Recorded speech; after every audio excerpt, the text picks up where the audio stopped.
여러분은 죽은 지 오래되어 썩어가고 있던 시체가 나흘 만에 건강한 몸으로 되살아났던 이야기를 알고 계신가요? 예수님께서는 죽은 나사로를 살리셨습니다. 그리고 주님께서는 나사로의 시체가 썩을 때까지 기다리시다 모든 사람들이 보는 앞에서 그를 살리셨습니다. 주께서는 이 일로 우리들에게 무엇을 말씀하시고 계시는 것일까요? 지금으로부터 약 2000여 년 전 이스라엘 베단이라는 마을에 나사로라는 예수님의 제자가 살고 있었습니다.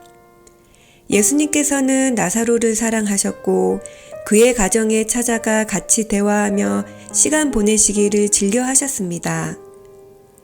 예수님께서는 그분을 모함하고 죽이려는 제사장들을 피해 나사로의 집에서 휴식을 취하곤 하셨습니다. 어느 날 나사로가 죽을 병에 걸렸다는 다급한 전갈이 예수님께 전달되었습니다. 하지만 예수님께서는 죽을 병이 아니다라고 말씀하시며 즉시 발걸음을 옮기시지 않으셨습니다. 제자들 눈에는 그리스도께서 마치 나사로를 신경 쓰지 않으시는 것처럼 보였고 그를 깨끗이 잊으신 것처럼 보였습니다. 예수님께서는 이틀 후에야 나사로를 찾아 떠나시겠다고 하며 다음과 같이 말씀하셨습니다. 이에 예수께서 밝히 이르시되 나사로가 죽었느니라. 내가 거기 있지 아니한 것을 너희를 위하여 기뻐하노니 이는 너희로 믿게 하려 함이라. 예수님이 사랑하시던 나사로를 일부러 죽도록 내버려 두셨다니 그 당시 제자들은 예수님의 참 뜻을 이해할 수가 없었습니다. 예수님이 베다니에 나사로를 보러 도착했을 때에는 이미 그가 죽은 지 나흘이나 지났고 그의 시체는 동굴 안에서 썩어가고 있었습니다. 이미 무덤은 큰 돌로 막혀 있었습니다. 그리스도께서는 마르다에게 돌을 옮겨 놓으라고 말씀하셨습니다. 믿음이 부족했던 그녀는 예수님께서는 단지 나사로의 시체를 한번 보고자 하시는 것으로 생각하고 다음과 같이 거절하였습니다. 주여, 죽은 지가 나흘이 되었음에 벌써 냄새가 나나이다. 하지만 예수님께서 마르다에게 부드럽게 다음과 같이 말씀하셨습니다. 예수께서 가라사대 내 말이 내가 믿으면 하나님의 영광을 보리라 하지 아니하였느냐. 예수님의 말씀대로 돌은 옮겨졌고 예수님께서는 조용히 무덤 앞에 서셨습니다. 신성하고 엄숙함이 참석한 모든 사람에게 임하였습니다. 그리스도께서는 무덤에 더 가까이 걸어가서 하늘을 쳐다보며 하나님께 기도하셨습니다. 아버지여, 내 말을 들으신 것을 감사하나이다. 이 말씀하옵는 것은 둘러선 무리를 위함이니 곧 아버지께서 나를 보내신 것을 저희로 믿게 하려 함이니이다. 이 말씀을 마치시자 큰 소리로 외치셨습니다. 나사로야 나오너라. 예수님의 말이 떨어지자 나사로는 무덤에서 나와 건강한 모습으로 무리들 앞에 서게 되었고 예수님 발 앞에 엎드려 경배하였습니다. 모든 사람들은 이 모습을 보고 놀라 아무 말도 하지 못하였습니다.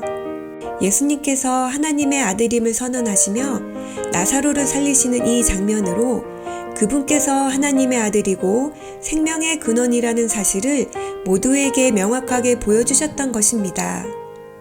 그동안 예수님께서는 당신이 하나님의 아들이라는 증거를 많이 보여주셨지만 그들은 좀처럼 믿고자 하지 않았습니다. 얼마 전 죽은 야이로의 딸을 살리시며 백성들에게 다시 한번 당신이 하나님의 아들이라는 사실을 말씀하셨지만 바리새인들의 방해로 백성들은 믿지 못하며 혼란스러워하였습니다. 바리새인들은 야이로의 딸이 실제로 죽었던 것이 아니었고 잠시 잠에 빠졌던 것이라며 예수님은 거짓말을 하고 있다고 퍼뜨렸던 것입니다.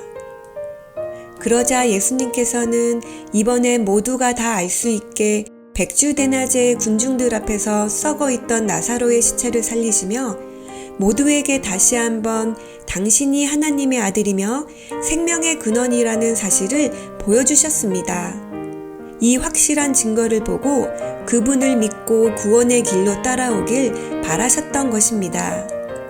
이것만큼 하나님께서 사람들을 구원하시기 위하여 당신의 아들을 세상에 보내셨다는 최고의 증거는 없었습니다.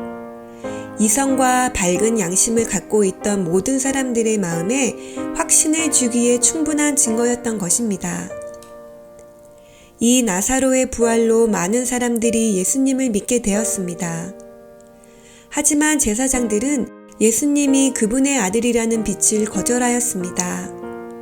하나님께서는 예수님께서 그들이 기다리던 바로 그 메시아라는 사실을 그들 마음속에 끊임없이 보여주셨지만 그들은 끝까지 거절했던 것입니다.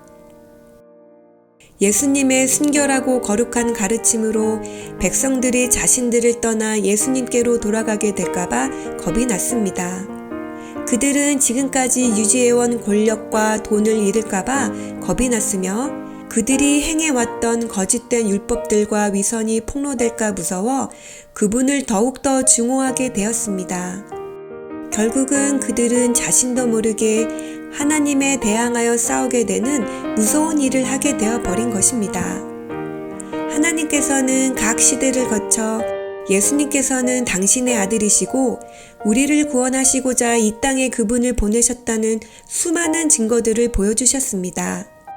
하지만 많은 사람들은 마음과 눈을 어둡게 하여 그것을 좀처럼 믿고자 하지 않습니다. 끝까지 완고하게 빛을 거절하는 사람들의 마음은 주님께서는 억지로 움직이실 수는 없으십니다. 지금도 우리의 구원을 위해 개개인의 마음을 끊임없이 두드리시는 예수님께서 우리가 마음 문을 열고 그분을 받아들이기를 애타게 바라고 계십니다. 볼지어다 내가 문 밖에 서서 두드리노니 누구든지 내 음성을 듣고 문을 열면 내가 그에게로 들어가 그와 더불어 먹고 그는 나와 더불어 먹으리라.